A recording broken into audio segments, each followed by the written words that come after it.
Welcome back to the Homestyle MMA Podcast. This is Sean Van Buren here for episode 5. Please go follow at the Homestyle MMA Podcast on Instagram, Facebook, and YouTube, and at Homestyle MMA Pod on Twitter. The podcast website is hosted on Podbean at the HomestyleMMAPodcast.podbean.com. Go there for additional information and all of the available listening locations for the podcast. Today we'll be talking about the UFC Fight Night Ortega versus Rodriguez fight card. The main event winner had the potential to get a title shot next in the featherweight division, or to fight Josh Emmett for the next title shot. The loser was going to see a drop out of the top 5 in the division, most likely. This card was also shown on ABC, as well as ESPN+, and the UFC typically tries to line up explosive matchups whenever possible when they are fighting on ABC, because they are trying to gain additional fans and create some additional excitement in the sport. This event succeeded in that goal, and it was fireworks from the start. Unfortunately for all of us, the night ended underwhelmingly, and we'll be touching on that when we discuss our main event fight. The prelims started at 11 o'clock a.m. Eastern Standard Time, with the main card following at 2 p.m. Eastern on July 16th, 2022. The main card was also shown on ABC. And with that, let's dive into the prelims.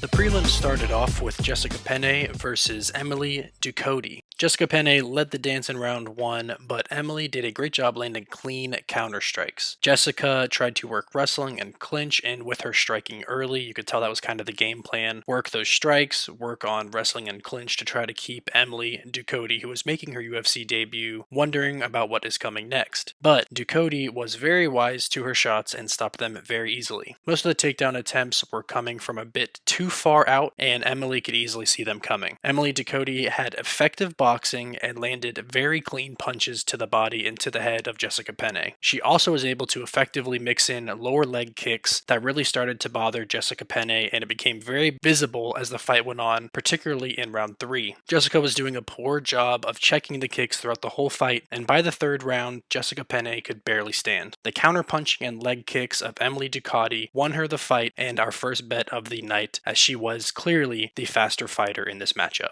Next up was Dwight Grant versus Dustin Stoltzfus. Dwight Grant settled into his striking first and was by far the more active fighter to start the fight. He was bouncing around, circling on his feet. He had excellent movement early on in this fight. Dwight Grant looked like the faster striker in the first round and likely won that very close round. The best activity from Stoltzfus early on was the leg kicks, but I think most of them actually missed or were checked. The ones that landed were heavy. When he would throw that leg kick, he threw it with dangerous intent, but Dustin's shots were mostly large looping shots, whether kicks or strikes. Dustin Stoltzfus started to land more efficiently in round 2, and he started to push the pace against Dwight Grant. Stoltzfus worked hard against the cage to get a takedown in round 2, and the fight was where he wanted it to be from that point on. I told you last week that I thought he would get a takedown against Grant, and he easily won round 2. I think Dwight had the speed advantage throughout the fight, but Stoltzfus had the power advantage. So while Dwight might have had a little bit more of the quick activity shots that would hit, they didn't quite do as much damage as when Dustin Stoltzfus would land one of his shots as well. Stoltzfus got the takedown again in round 3 and easily got the decision win, grinding it out, and earned himself a victory. Our next fight was Dustin Jacoby versus Da-Un Jung. These two fighters had not lost in the UFC yet, and this fight delivered. This was an excellent win for Dustin Jacoby. Both fighters fluidly worked their punches and kicks early on in this fight, and Jacoby really worked in a lot of those kicks. Dustin Jacoby was a high-level kickboxer prior to joining the UFC, and he put that skill on display with a TKO victory against Da-Un Jung. Jacoby dropped him early in the fight with a powerful and fast straight right hand that split Da-Un Jung's guard, and that was a statement win for him, and he took the momentum that was building behind Da-Un Jung in a walk-off win. I think he probably should have jumped on Da-Un Jung when he initially landed that punch and dropped him to really put the exclamation point on the fight, but the ref jumped in and stopped the fight anyways, so Dustin Jacoby earned himself a nice walk-off TKO victory. Bill Algeo versus Herbert Burns was really kind of a letdown fight for me. I really thought that Herbert Burns would show his best self in this fight. I did not give Bill Algeo enough respect in this fight either. Herbert Burns shot in very quickly in the first round for a takedown and got a triangle locked in very early in this fight. It looked like Herbert Burns was going to get the first round submission victory, and he put a lot of energy into that submission. Bill Bill snuck out of that submission, but Burns was constantly working on finishes. He was going submission after submission, working on finishes, pulling some very hard squeezes with his legs, and you could see as we started to enter the second round that he was really getting fatigued. Bill Algeo earned my respect by escaping the submissions and worked himself into top position. It was a very impressive fight for Algeo as he fought the fight in Herbert Burns' comfort area. Herbert wanted the fight on the ground, and he was willing to play that game with Herbert Burns on the ground, constantly escaping, constantly making Herbert Burns work. Bill Algeo landed some big ground and pound, and maybe ended up winning 10-8 in the first with a lot of significant strikes from a dominant position on top. Bill worn out Herbert Burns in the first round as Burns was throwing up these submissions from the bottom, and Burns did not want to be in there anymore. When the second round started, they went at it again. Bill Algeo was wearing into Herbert Burns, and Burns eventually decided to not get up off the ground in the second round for the TKO loss. Burns did try to get some Hail Mary submissions in that second round. You could tell he was tired. He was just trying to get the fight to the ground, trying to find a way to end it because he simply could not go on. Bill Algeo demonstrated excellent showmanship for the crowd with his confident win, and Herbert Burns loses, and our Homestyle Perfect Plate Parlay was officially busted. Ricky Simone versus Jack Shore was a phenomenal fight. I told you guys about this fight last week, and I hyped it up as a potential fight of the night. It was exciting while it lasted, and it really was a great fight. Ricky Simone landed some strong punches, and then he'd slip under the counter strike from Jack Shore and get himself a takedown. Jack Shore worked himself back to his feet quickly, and they engaged in the clinch. These were very evenly matched fighters. They kind of went back and forth with the momentum. One guy would do something to earn himself a positive position. The other guy would defend it appropriately and kind of bring it back to neutral, and then they would take turns going back and forth. Both men struck fairly evenly as well in the first round, but Ricky Simone got the takedown and some good clinch control time to win round one. Jack Shore looked sharp in round two with his striking. He mixed in a single leg takedown with his striking, but Ricky Simone's takedown defense was excellent. Ricky Simone then got a power slam takedown in the second round where he lifted Jack Shore off the ground, carried him around the octagon to his corner, and threw him down. Ricky landed a counterpunch that dropped Jack in the second round, and Ricky jumped on the arm triangle finish. The momentum really seemed to shift once Ricky Simone got that power slam takedown. He looked very impressive with his submission against the previously undefeated Jack Shore. A lot of people thought Jack Shore should have been a much higher ranked fighter because he was undefeated. He just did not fight very frequently. This win should move Ricky Simone into the top 10 and earn him a fight, hopefully with another top 10 fighter, and hopefully putting him on the main card in a good slot for his next matchup, as he does deliver very exciting fights. The prelim fights wrapped up with Punahele Soriano versus Dalcha Lungiambula. These fighters felt themselves out a bit to start the fight. It was a little bit slow. Soriano shot a takedown with no real setup, which Dalcha was able to stuff pretty easily. But then we quickly saw that maybe Punahele Soriano didn't intend to actually get that takedown all the way to the ground. He just wanted to put it into Dalcha's mind. We saw pretty quickly that Punahele took that shot to just set up takedown feints that he then started to use to set up his striking. It was a very good strategy early on. Dalcha was throwing with power. He tripped up Soriano with a leg kick and jumped into a north-south position on the ground. This is not necessarily what Dalcha wanted the fight to take place, so Soriano quickly worked his way back up to his feet, and Dalcha went back to landing some decent shots on the feet against Soriano in the first. There was a pretty even first round. Both fighters got a little wild. Dalcha landed a late takedown by ducking under a looping hook by Soriano. So again, very even first round, kind of back and forth. Both fighters had their moments, but I do think that Dalcha actually won the first round. When we came out for the second, Punahele Soriano left no doubt who was going to win this fight. He got himself back into the wind column and connected a strong left hook right on Dalcha's chin just under the ear and jumped on him for the TKO victory. The prelim fights closed with a bang, and the prelim finishes set up a great night of remaining fights on the main card. And with that, let's go ahead and take a look at the main card.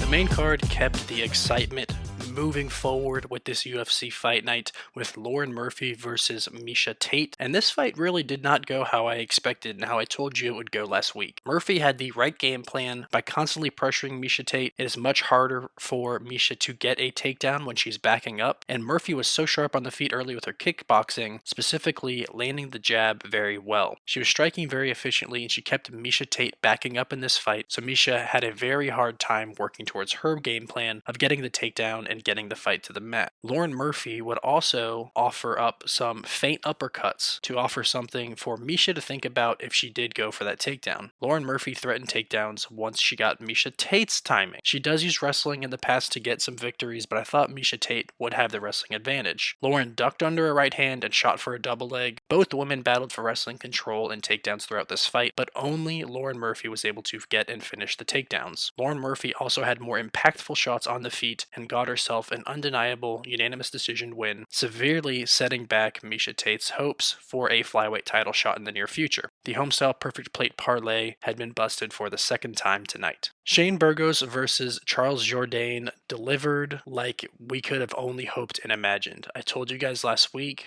all I really wanted from this fight was a 3-round war, and that is exactly what we got as fight fans. Both of these warriors had their stocks rise, even though only Shane Burgos had his hand raised at the end of the fight. Charles Jourdain is still very much the real deal, even with this loss, and this fight was exciting right from the start, as both fighters threw heavy leg kicks to start the fight off. Charles Jourdain kept going high with the leg kick as well, so he was constantly threatening with the head kick. Shane Burgos almost locked in a rear naked choke to finish the first and second rounds, and the first round was all action. Shane took the fight as he flowed with Charles Jourdain on the ground, was able to maintain control, maintain top position, constantly threaten submissions, and Charles looked good on the feet. Shane Burgos climbed Charles Jourdain's back with great athleticism in the second and constantly threatened those strikes and submissions. So we entered round 3, and I thought that Shane Burgos had earned a victory, likely 10-9 in each of those 2 rounds. Entering round 3, Charles Jourdain fought like a man who knew he was down 2 rounds. He brought the heat in round 3. Shane Burgos was a little worn down with all of the grappling and submissions from the first 2 rounds, and Charles Jourdain started to tee off with his striking in the third as he went for a finish, likely the only way that he could get a win. The barrage of punches that Charles Jourdain threw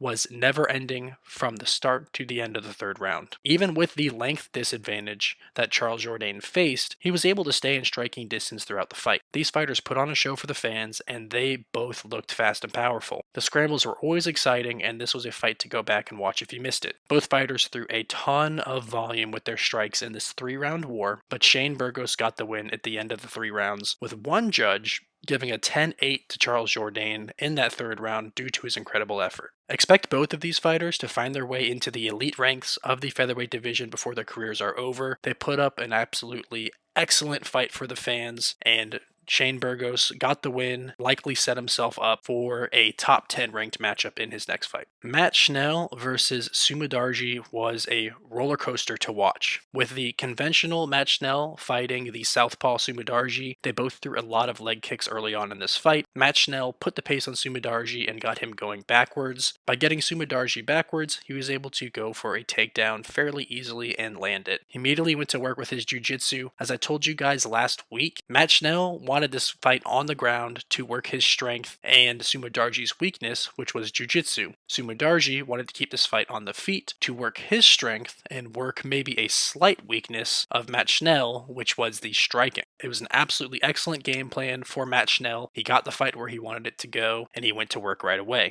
What I said to you last week also was that these fighters were finishers, and I said that whichever fighter was able to apply their game plan would get the finish win in this fight. Sumodarji looked very sharp on the feet in the second round, and he wobbled Matt Schnell a few times. He even got a knockdown with a huge straight left. Later in the round, knocked him down again with a short right elbow. Schnell looked absolutely finished in the second round, kind of hanging on for dear life, and then he snapped Sumodarji's head back with a straight right hand, ducked under the counter strike, and got the takedown straight into mount and rained heavy elbows down on Sumodarji. So this was an immediate shift in the momentum. Sumodarji looked like he was working towards a finish on Matt Schnell, picking him apart, landing elbows, getting him in tight, landing all kinds of punches. Then Matt Schnell slips one, gets the takedown, back on the ground he goes to work. Matt Schnell had full control of the fight on the ground, and Sumidarji needs to take some time off and really work on his ground game because it has just been exposed as a weakness for him. He lost via submission, via a beautiful triangle choke, and he is now 1-5 in his fights by submission.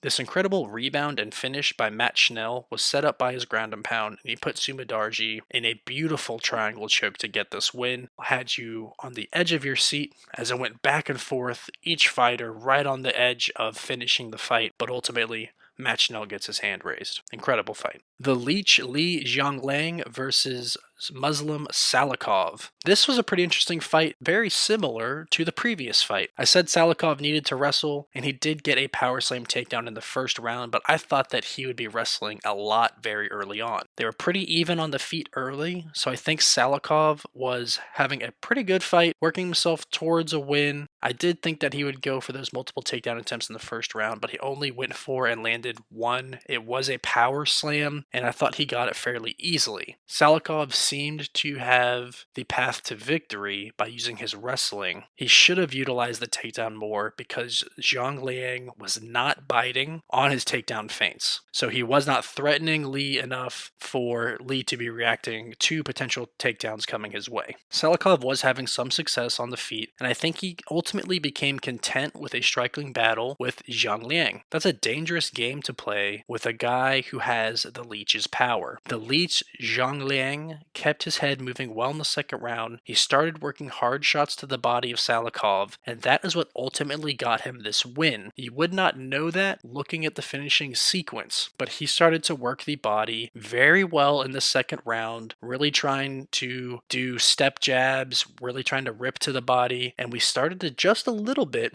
see Salikov's hands dropping to try to block some of those body shots. Zhang Liang counterpunched a straight right hand that landed flush on Salikov's chin to wobble him, and the Leech then went headhunting. Once Salikov was wobbly on his feet, Salikov was shooting desperate takedown attempts in an attempt to recover from the shot, and the Leech was able to stuff them because they were coming from far away and the takedowns were not being set up. Salikov was strictly in survival mode. While in survival mode, Zhang Liang was able to land a straight right hand after a jab that dropped Salikov, and he got the TKO victory. The Leech, Zhang Liang, demonstrated excellent striking in the second round as he was slipping and ripping clean shots, really working the body well, and then moving upstairs to headhunt once he started to get Muslim Salikov thinking about those body shots. Great fight for Zhang Liang, and another great fight on this main card. Next up on our main card was Michelle Waterson versus Amanda Lemos. This was a pretty big fight with pretty significant implications, as Amanda Lemos was number 11 ranked and Waterson was number 10 ranked. This fight was not what I expected. Both women are very good strikers. Michelle Waterson does have that karate background, but I thought that Michelle Waterson had a significant advantage on the mats with her wrestling. Lemos is an extremely sharp striker, so I thought that Michelle Waterson would try to get the fight to the ground early, as that seemed to be her easiest path to victory. She did land one takedown late in the first, but watching the rest of that round, I didn't feel like she was able to threaten much from that position. Some people gave that first round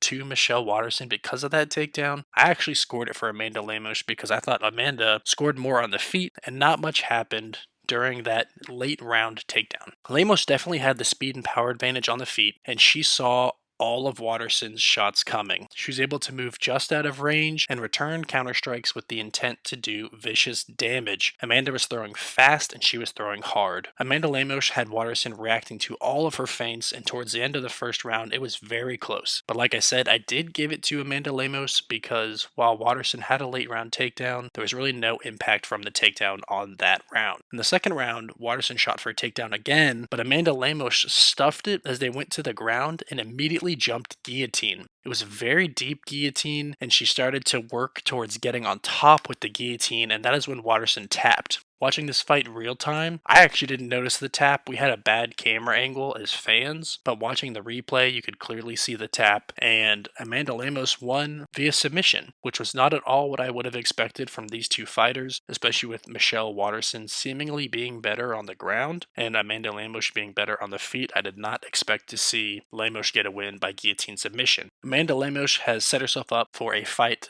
probably in the top 5 rankings in the division, and is now going to work herself towards a title shot. That wraps up our main card, but let's go ahead and dive into the main event.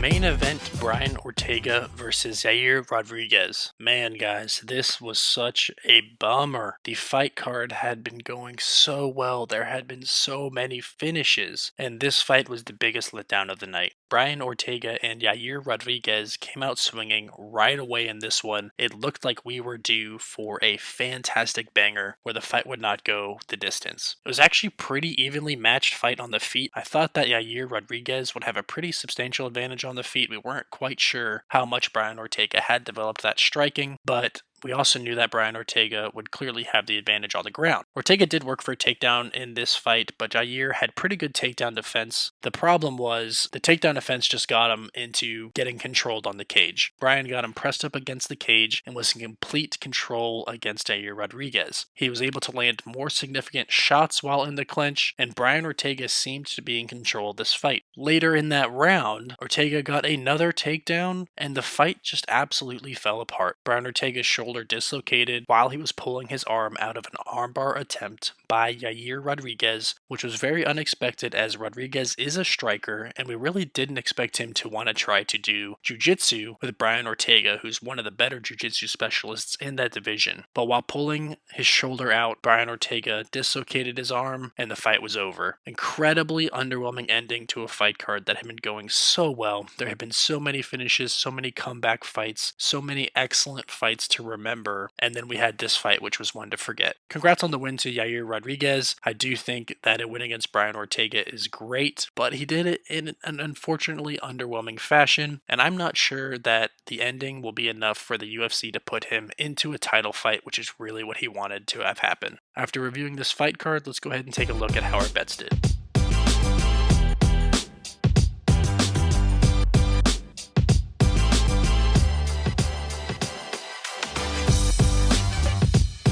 We had another tough night gambling with UFC Fight Night Ortega versus Rodriguez. We did okay. We hit an underdog in the prelims, but the main card was really kind of a struggle for us. We will quickly run through these bets, and as always, please remember to bet responsibly and within your means. If you have a gambling problem, please call your state's hotline. First fight, Jessica Penne versus Emily Ducote. We had Emily by moneyline, minus 145 for the win. Dwight Grant versus Dustin Stoltzfus. We went with Stoltzfus moneyline plus 120, and we did get that underdog win. We thought we were in store for a good night with 2 straight wins, but the fight card did not really go our way for the rest of the night. Dustin Jacoby versus Da Un Jung. We went with the underdog Da Un Jung, which was a loss. Da Un Jung actually lost via TKO. Bill Algeo versus Herbert Burns. We went with, at the time, I had Herbert Burns as an underdog at plus 158. He ended up losing via TKO. This one hurt pretty bad because I thought that Herbert Burns was going to get this win fairly easily, and he did threaten with a lot of submission potential to win the fight, but ultimately he lost in kind of an unfortunate fashion where he just didn't get back up from the mat. Ricky Simone versus Jack Shore. Went with Jack Shore moneyline minus 165. I thought that the undefeated fighter would be able to get this one done, but he lost by submission to Ricky Simone. Punahel Soriano versus Dalcha Lungyambula. We went with Punahel Soriano moneyline minus 240. We did get the win here, but we had to get moneyline at the time.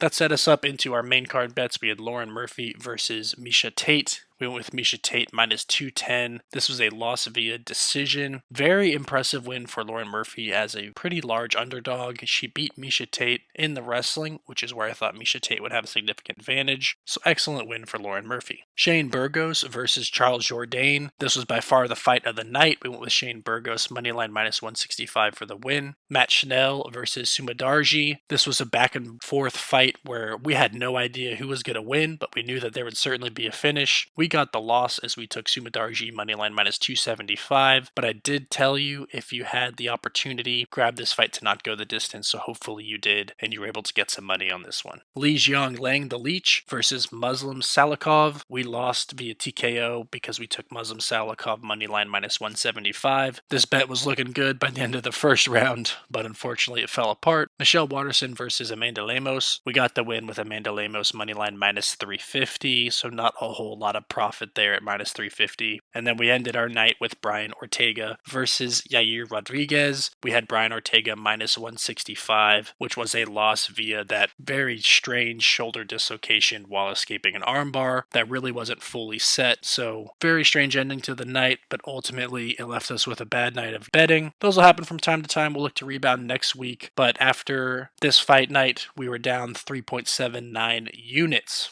Taking a look at our verdict scorecards, unfortunately, I did not get my verdict picks in to social media in time for this fight. I did get them into the app in time, but you didn't miss much. We had a tough main card of bets, and therefore a tough night on verdict. I did not score any trophies this week, and we will look to bounce back next week. The Homestyle Perfect Plate Parlay, Herbert Burns, Misha Tate, and Amanda Lemos plus 395. It looked beautiful on paper, but it busted twice, with Herbert Burns losing and Misha Tate. Very unfortunate for the Homestyle Perfect Plate Parlay. It is now down 2 units on the podcast, and we will look to bounce back with that next week. Let's go ahead and shift gears and take a look at our Homestyle MMA Podcast Awards.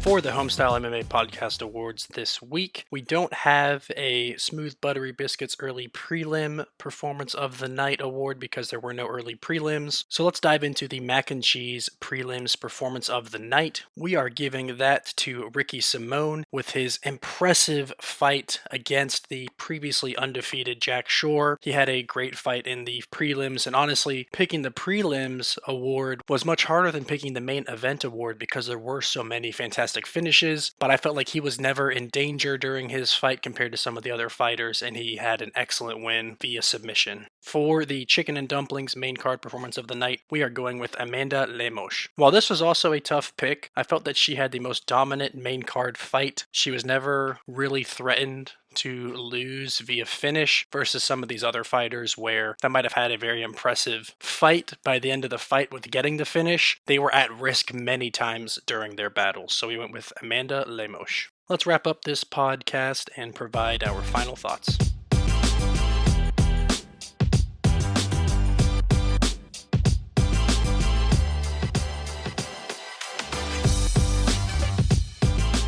This fight card was excellent right from the prelims. There were many finishes, many fighters that had to come back from the brink of defeat to capture a victory. The energy could be felt in the crowd as they kept watching great fight after great fight that kept them on the edge of their seats. The night ended awkwardly with Ortega's shoulder dislocating. Unfortunately for Yair Rodriguez, I don't think that he won dominantly enough for the UFC to give him that title shot. He did claim prior to the fight that he was told he would get the title shot with a win, but since it was an underwhelming victory, I do think that the UFC will match him up against Josh Emmett in a title eliminator fight to fight the recovering Alexander Volkanovski featherweight champion. The loser of that fight may go up against Ortega next, since I think you could rematch this main event fight due to the circumstances of how it ended, or you could set up Ortega versus Josh Emmett if Emmett were to lose against Yair Rodriguez. Thank you for joining me for episode 5 of the Homestyle MMA Podcast, recapping UFC Fight Night Ortega versus Rodriguez. As always, please bet responsibly. If you have a gambling problem, call your state's hotline. On Thursday, we will be previewing UFC Fight Night Blades versus Aspinall, which will be taking place in London. Should be an excellent card top to bottom, a lot of exciting fights, and a lot of potential big matchups coming to the winners of the fights on that card. Please go follow at the Homestyle MMA Podcast on Instagram, Facebook, and YouTube, and Homestyle MMA Pod on Twitter. Check out the Homestyle MMA Podcast.podbean.com for additional information about the podcast. I will continue to grow content on social media as we get further into this podcasting journey. If you enjoyed today's podcast, please subscribe, like, comment, and review. Next week, we have the big matchup in the heavyweights. Till next time, this was Sean Van Buren on the Homestyle MMA Podcast. Have a good one.